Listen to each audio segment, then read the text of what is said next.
Okay, probably a bad time to stop uploading.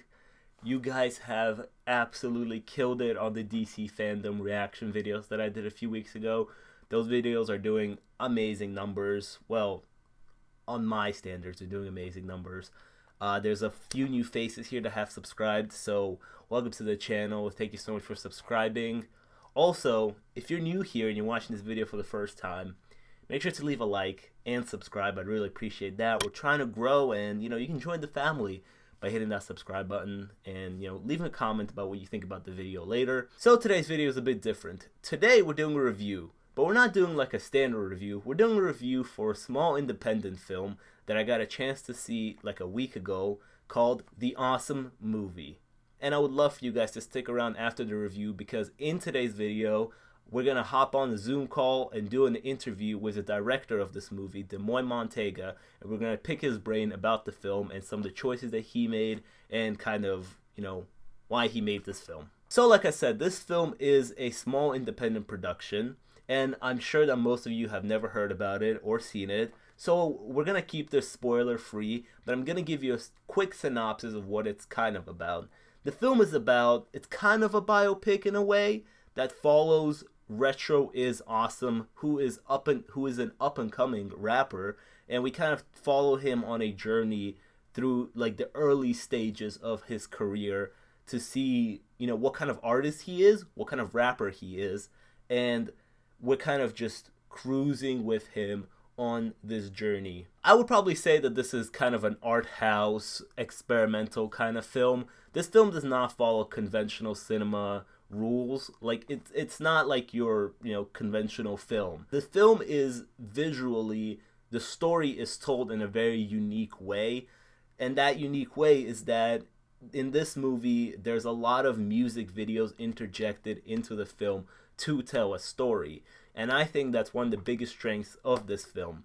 What I admire a lot about non-conventional cinema, or these art house experimental films, what I admire about them sometimes is that when you watch them, you're like, this is something that I've never seen before. This is a unique way to tell a story. And in this film, when I was watching it, I thought that, hey, like, this is really cool that we're seeing these music videos and we're seeing Retro perform, and we're kind of getting an understanding what kind of artist he is. And honestly, I enjoyed a lot of the music videos in this movie, and I enjoyed a lot of his music. I was really just sitting here vibing to a lot of the music that I was listening to. This film also has some of these surreal elements in it interjected into the film, and I enjoyed those because, well, the way I kind of see it is that, being a rapper, a famous rapper, right?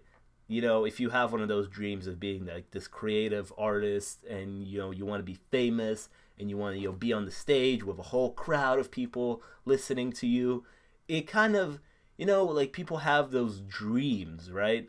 So this film it's kind of interjecting these surreal moments in there to add this dream-like quality to this adventure that we follow Retro on. Now, like I said, the music videos are this film's biggest strengths, but at the same time, they're also this film's biggest weaknesses, because even though we understand what kind of artist Retro is, and we listen to his music, we see a lot of these music videos, and we see that he's a very gifted rapper. We understand that about him, but besides the whole rapping and what kind of artist he is and what kind of creative mind he has, we don't really learn much about him as a person, I would say. And I really wish we got some of that, because I think connecting the audience to the star on like a personal level would have really helped us care more about him. Like, I was watching the film and I was like, okay, he's a very gifted artist and he makes pretty cool music and I'm enjoying this, but like, what more about him is there that I should care about? Like, maybe learning something about his family. We learned a little bit about like where he grew up and what kind of neighborhoods that he grew up and stuff like that, but I wish we got more of that to give our character more layers and more development, to kind of just connect more with him, more reason to care about him. And I would say that that probably goes for a lot of the other characters in this film. We actually don't know much about anybody in this film besides Retro. Retro's the main star. We follow him on this journey. We understand that he's the pop star in this story, but the people around him, they have names, they kind of are interjected in the story, but the thing about them is that they don't have much characterization to them as well. Like the film where we follow a character to, the top, or like a famous musician, right? They usually have like their management team with them, like friends and family that support them, and those friends and families, they're characters within themselves, and we learn more about them, and we're like, okay, so what's your relation to our star? So in this film, when you're watching a lot of these characters, you're like, what's your relation to Retro as a character? I would love to know more about that. And what kind of person are you as well? That just kind of builds the film with those kind of elements by giving more, things for other characters to do. It kind of just builds the film more, I would say. So I really wish we kind of understood more of the relationships that Retro had with some of these people around him, or what kind of people they are. So in that case, I would suggest either maybe one less music video and more conventional scenes of our characters just interacting with each other and having maybe like a friendship moment or some kind of relationship moments where we kind of understand that Retro is just a normal guy with his friends and his family and friends really care about him. Some more like those kind of conventional scenes. One of my favorite sequence in the film has actually have to do with voicemails. It's a sequence with voicemails of his friends and family leaving him voicemails, telling him how proud they are of him and how they're proud to see him rise and his success, and how some people say that they grew up with him and that they're here to support him. That was my favorite part of the film, because after seeing him be this really really cool artist and how much he loves to make music and how much he wants to be at the top, it's nice to learn about the people around him. I really like that whole sequence of just his family members and his friends telling him how proud they are of him. Like, it's just that kind of small moment that really makes these people more relatable and more likable. But listen, I had a really fun time watching this film. I enjoyed it a lot, and I really hope that you guys check it out, especially if you like supporting independent filmmakers, and if you like watching independent films and kind of seeing different types of storytelling besides these conventional things that we see in the movie theaters, the mainstream stuff, right? So if you want to support a young filmmaker, really do check out this film. But that's enough for me talking about the film. Let's hop on a Zoom call and talk to Demoy Montega, the director of this film, to learn more about the creative process behind making the awesome movie. Superman, you save it like you Superman. Rap with the kid like a Superman. Diamonds go down like a hooligan. I'm with the work in the flash. Niggas want static, they shot when I drew the can. What's going on, Rakim? I'm Demoy Montego, director of Awesome Movie. So, first of all, how are you doing during this time, during the pandemic and all? Staying safe, hopefully? Yeah, staying safe, staying out the way, making sure that we're inside editing, taking the proper precautions. How you been feeling? Well, during the pandemic, you've managed to release a movie. How does that feel? How's the whole process been? How's the past couple of weeks been?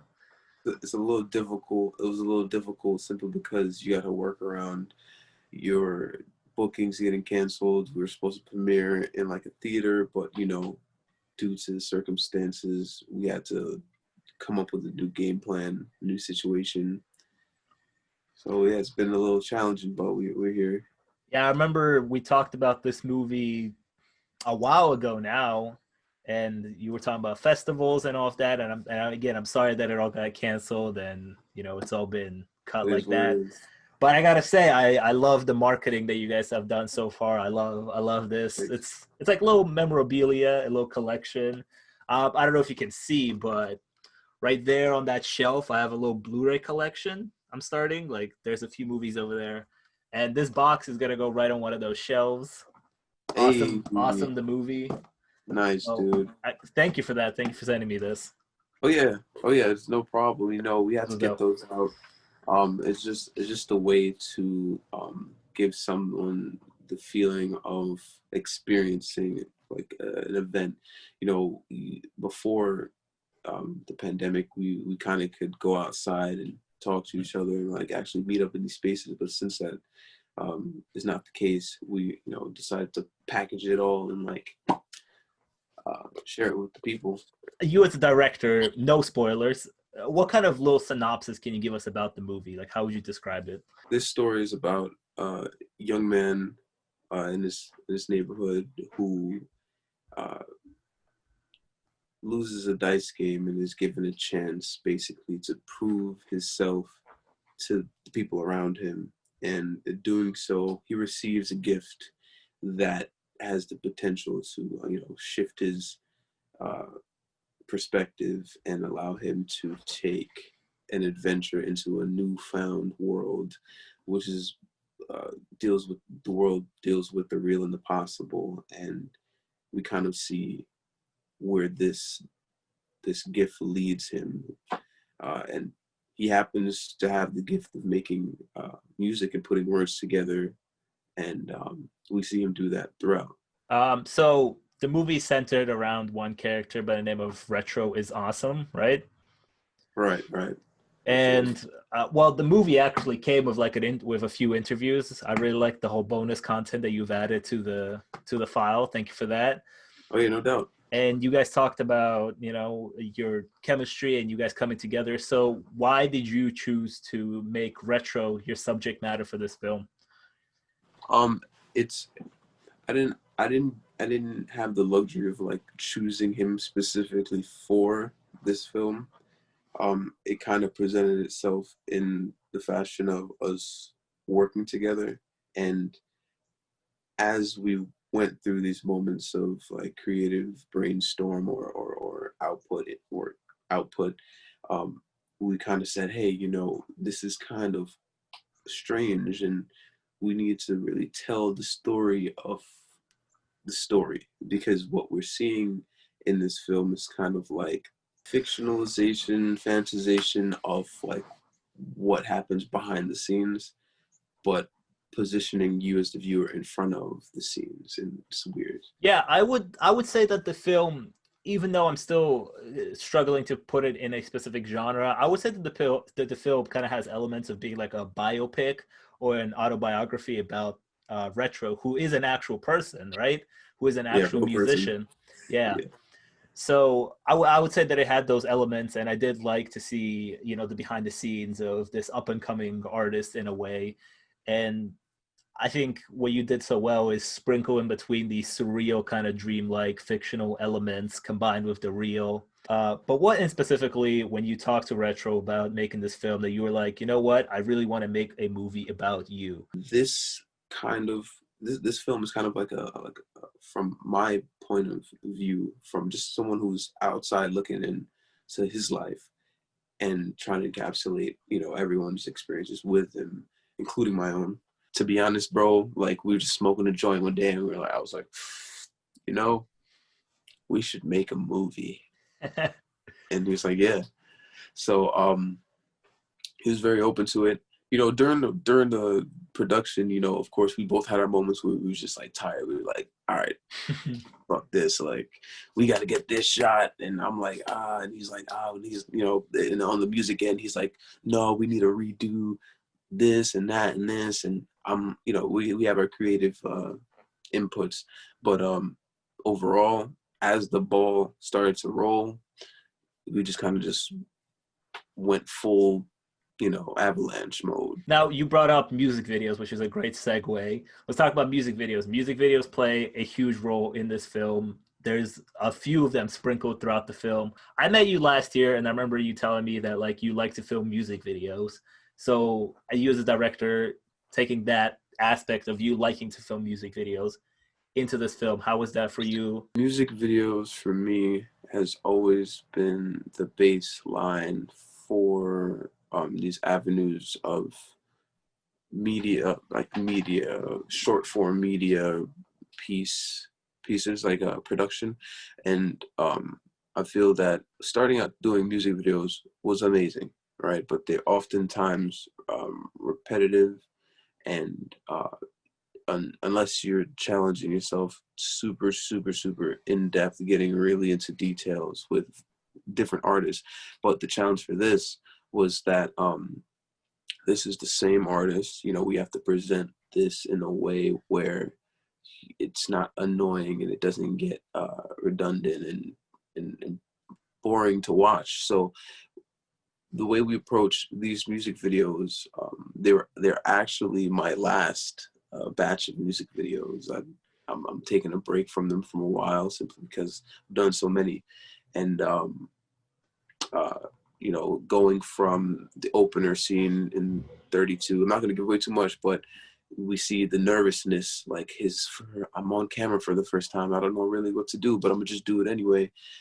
Down to Hate or Shine, where we're totally confident and we're in the woods and we're on a island essentially, and we're alone, and just feeling those elements of video art, music art, cinematography, timing, the cuts, you know, the swag, the culture. It's all inclusive when it comes to creating a sonic motion picture or a musical.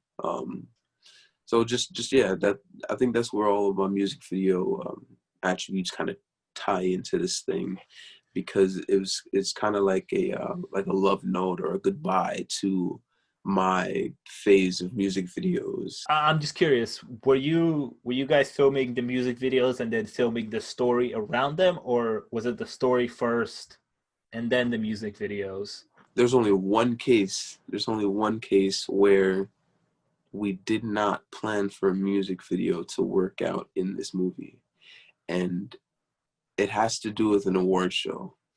It has to do with an award show. So but mostly talking about the story aspect, my friend Eric Page and Kasim Smith, we sat down and we wrote this entire story out. And while we were writing, me being in the room, me being the music video guy who works with the artist, I said, okay, we're gonna interject a music video here about this. And a lot of them were just question marks in the writing, in the script. And then as we worked our way down the script, you know, we filmed the music videos. And in that one case with the award show music video, we filmed that way before we actually wrote the script.